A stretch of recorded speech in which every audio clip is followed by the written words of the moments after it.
Load management. One of the great features of Citrix is that you can spread the user load across servers that have the same applications installed. Load balancing is the technology that makes this all possible. Now, before we get too far into discussing load management, I should make something clear right now. Load balancing does not provide fault tolerance. When a server is down, users will be directed to a server that is up and responding.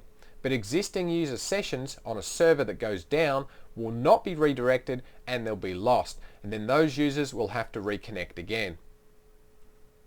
Now, in the Citrix Management Console, we manage load balancing through the Load Evaluators option. Now, on the right hand pane here we have three tabs: Contents, Usage Reports and Log. Under the Contents tab we have two items: Advanced and Default. Now, by default, the default load evaluator is assigned to every Metaframe server in the farm. If you click on Usage Report, you can see which rule is applying to your servers. So here we can see our server 01 that the default load evaluator obviously is applying to. Now, the Log tab displays any messages that occur resulting from a load evaluator triggering because a load has been met. So for example, if a certain threshold is exceeded, we'll see a message logged in here that references that condition. So let's take a look at our default load evaluator. If we right click and select Load Evaluator Properties, we can see that we only have one currently assigned rule, and that's the server user load. Now, this rule is configured to report a full load when the number of users on the application equals 100. And down here we can see which application that this rule applies to. So when the number of users on this server for the desktop application hits 100, it's then going to start forwarding users to a different server. Now, as this is the default rule, it cannot be edited or deleted. In fact, the advanced rule is also read-only, but we can use these rules to create some new ones. So to create a new rule, we could simply right-click on a rule and then select Duplicate Load Evaluator. Now, the first thing we should do is provide our new evaluator with a name. So we'll just simply call ours Test. Now, we could change the description as well if we like. Now, over here on the right, we could see that duplicating our Advanced Load Evaluator brought along three rules: CPU utilization, memory usage, and page swaps. Now, with these rules, we have two thresholds.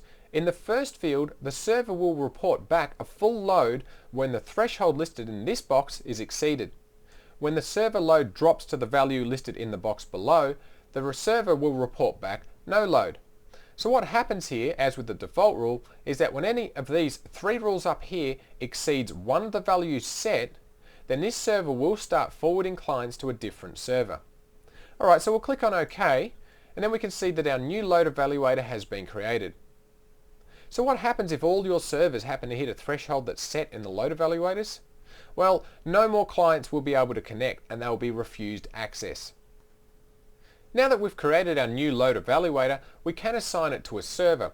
Now, we can do this in one of two ways. First, we could right-click on our server and then select Load Manage Server. Now, here you can see that we're currently using the default load evaluator, so we could simply select Test and then click OK. Alternatively, we can come up here to Usage Reports and then check out Server 01, which obviously we can see here is using our default load evaluator, right-click and then select Load Manage Server from here. And then we can choose our test load evaluator we've just created, and then we can click on OK. And now we can see that our load evaluator has changed to Test. Okay, so now that our test load evaluator is being applied to our server, we can take a look at how it's applying to our server by right-clicking on our server and then selecting Load Manager Monitor. Now, this brings up a graphical display of the load of the currently selected server. Now, this is very similar to the sort of information you'd see when you select the Performance tab in the Task Manager, except with the Load Manager Monitor, you'll only see the rules that have been applied in the load evaluator. Now, as you can see here, we have the name of the evaluator listed at the top, and then the rules that are applying are listed below. So here we can get a graphical representation of our page swap, CPU utilization, and memory usage. Now, you can also get to this same screen by clicking on the server and then coming up here and selecting the Load Manager Monitor tab. Okay, so that's the load balancing features of Citrix Metaframe XP. It's a good idea to become familiar with load balancing on Citrix, as it can be used to good effect when planning the availability and the performance of your Citrix applications.